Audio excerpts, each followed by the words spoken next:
Assalamualaikum warahmatullahi wabarakatuh. Waalaikumsalam warahmatullahi wabarakatuh. Selamat pagi anak-anak. Pagi. Apa kabarnya hari ini? Baik. Mari kita berdoa dulu sebelum melakukan pembelajaran untuk hari ini. Berdoa mulai.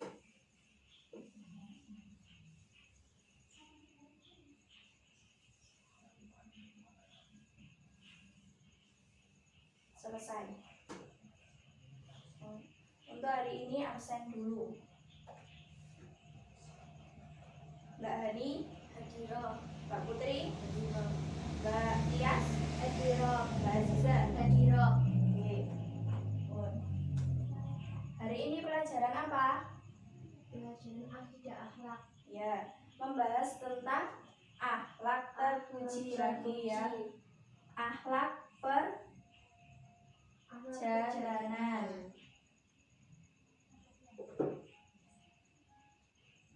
Apa yang kalian ketahui tentang perjalanan? Apa? Berjalan. Ya, yang lainnya? Bepergian. Ya, perjalanan ialah Berjalan.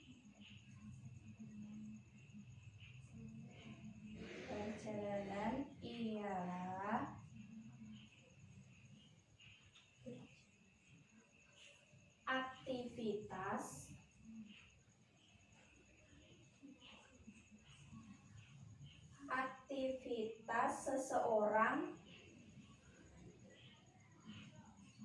untuk keluar ataupun meninggalkan rumah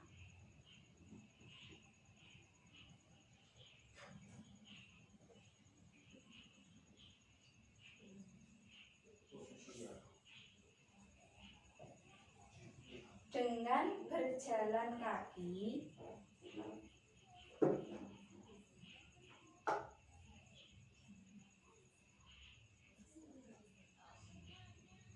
maupun menggunakan kendaraan atau transportasi yang mengantarkan sampai pada tujuan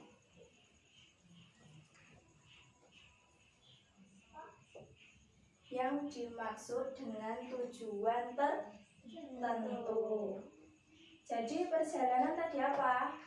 Perjalanan ialah aktivitas seseorang untuk keluar atau meninggalkan rumah dengan berjalan kaki maupun mengendarai kendaraan atau transportasi sampai pada tujuan.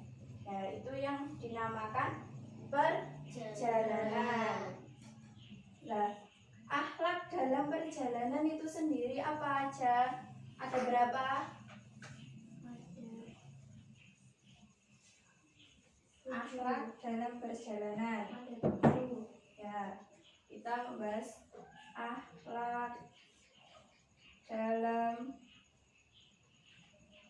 perjalanan.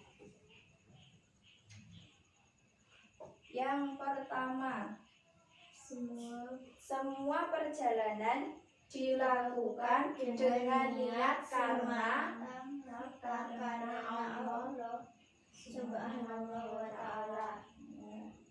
Semua perjalanan dilakukan dengan niat karena Allah.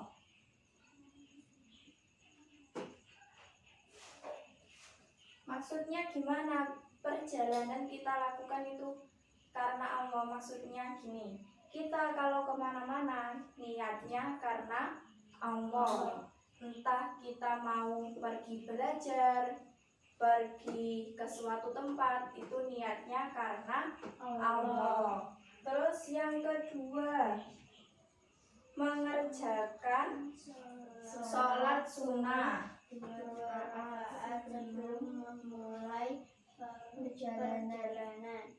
Ya, mengerjakan sholat 2 rakaat.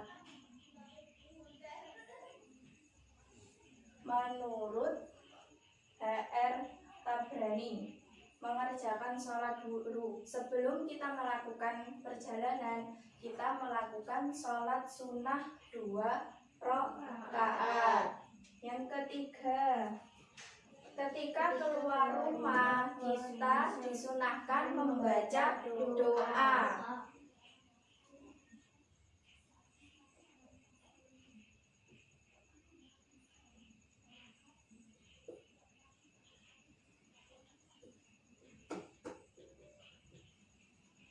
Kalian sudah hafal doanya keluar rumah?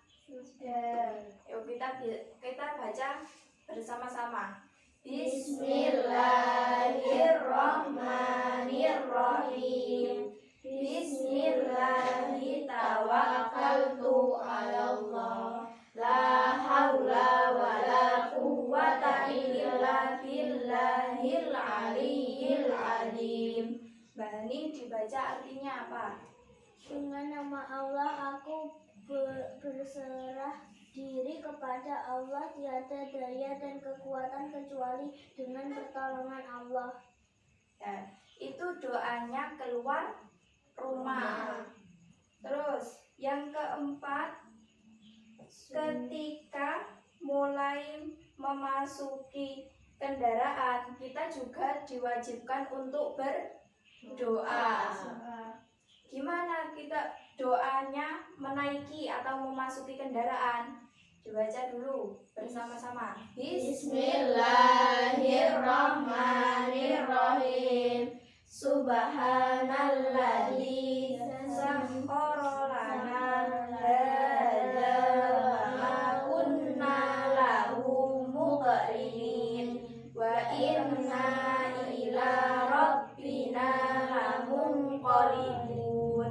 Artinya apa, Mbak Tias? Dibaca. Maha suci Allah yang telah menundukkan kendaraan ini bagi kami, padahal sebelumnya kami tidak mampu menguasainya, dan sesungguhnya kami akan kembali kepada Tuhan kami. Ya, itu maksudnya kita minta perlindungan kepada Allah dalam sebuah perjalanan. Terus yang kelima apa? Ketika Boleh menjamak sholat. Ya, ketika kita berjalan melakukan suatu perjalanan, kadang kan kadang harus jauh. Kita melakukan perjalanan jauh, seumpamanya sampai ke itu luar kota. Misalnya pergi ke Surabaya. Kalau ke Surabayanya itu lama, maksudnya perjalanannya lama, kita boleh menjamak sholat dalam ketentuan tertentu. Dalam sholatnya itu waktu sholat zuhur sama asar. Di tengah-tengah itu seumpama sampean sholat zuhur tetapi sampean masih ada di jalan, itu boleh sholatnya boleh dijamak dengan sholat asar. Ya, namanya jamak apa? Jamak takhir. Ya, terus sholat yang boleh dijamak apa lagi? Sholat maghrib dan isya. Ya, terus yang terakhir, gunakan masa dalam perjalanan dengan zikir. Ya, waktu kita di perjalanan banyak-banyaklah membaca zikir atau bersolawat juga tidak apa-apa, supaya kita terlindungi dari mara bahaya. Terus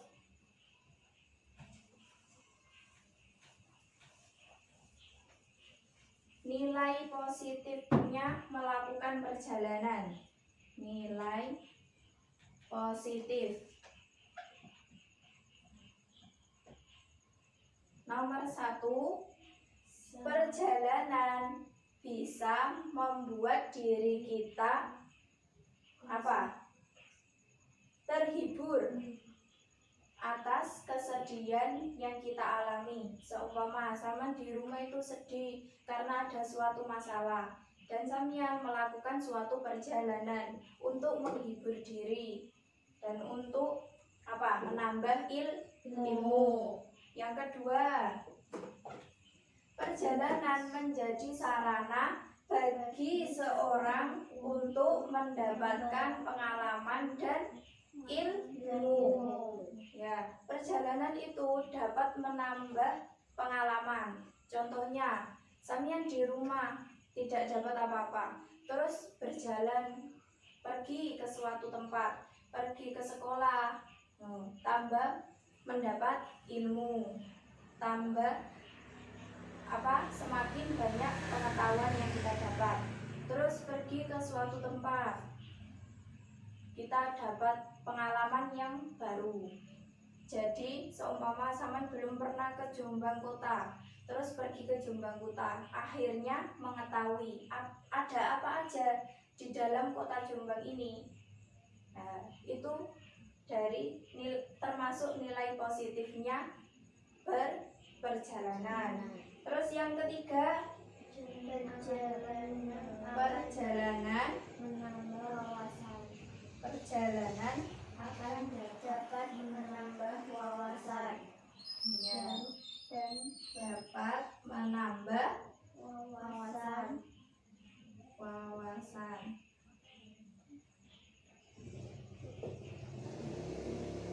Dan Bahkan yang baik dan mulia. ya, maksudnya perjalanan itu menambah wawasan kita. Dari yang tidak tahu jalan, ini arah mau kemana, jadi kita tahu. Terus menambah teman di sana sama nambah ini. Terus seumpama rumahnya Mbak Hani di Kapuk, terus rumahnya Mbak Tias di Jombang Kota. Mbak Hani pergi ke Jombang Kota dan bertemu dengan Mbak Tias. Akhirnya mereka kenal dan saling berteman. Dan itu termasuk nilai positif dari perjalanan.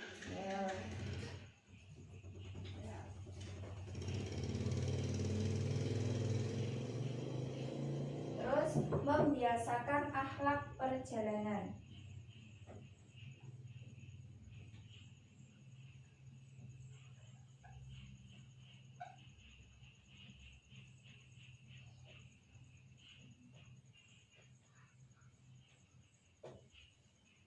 Membiasakan akhlak perjalanan.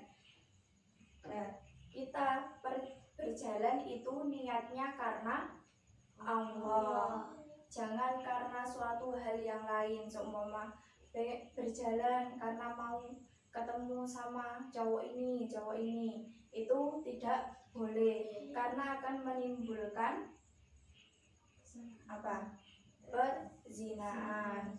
Terus usahakan dalam melakukan safar atau rihlah atau safar itu perjalanan dengan perhitungan jadwal yang matang, akurat, rinci dan jelas agendanya. Maksudnya harus matang, jelas agendanya. Mau kemana sampean hari ini, harus tahu tujuannya. Sampean mau pergi, pas ditanya ibu, Bu saya mau pergi kemana, harus tahu tujuannya. Bu saya mau ke sini, ke tempat ini, ya. Terus perjalanan yang disertai dengan agenda yang jelas, maka semua aktivitas yang dilakukan suatu perjalanan akan dapat terlaksana dengan baik dan nyaman. Sebaliknya, jika suatu perjalanan itu tanpa adanya agenda yang jelas, maka akan membuang-buang atau menyia-nyiakan tenaga, waktu dan uang. Seumpama sampean mau pergi tapi tidak tahu tujuannya, mau pergi kemana nggak tahu, kesini nggak tahu. Tuh. Pergi tenaganya terkuras, uangnya juga terkuras, semua akan menjadi sia-sia. Terus jika sudah selesai melakukan perjalanan, bersyukur dan renungkan segala hal yang ditemukan. Di dalam perjalanan itu kita menemukan apa saja, itu disyukuri dan direnungkan. Dapat ilmu apa dari perjalanan ini, dapat pengalaman apa dari perjalanan. Terus jadikan semua pengalaman sebagai media untuk meningkatkan kesadaran diri dan pelajaran agar lebih baik dan bermanfaat bagi orang lain. Contohnya seumpama sama pas dalam perjalanan menemukan orang yang kesusahan apa, kita dapat mengambil pelajarannya dari situ. Orang ini loh lebih susah hidupnya daripada kita, jadi kita bisa bersyukur dan memperbaiki diri kita lebih baik lagi. Itu maksudnya. Udah, sekian dulu untuk pertemuan hari ini. Kita lanjut untuk minggu depan lagi. Assalamualaikum warahmatullahi wabarakatuh. Waalaikumsalam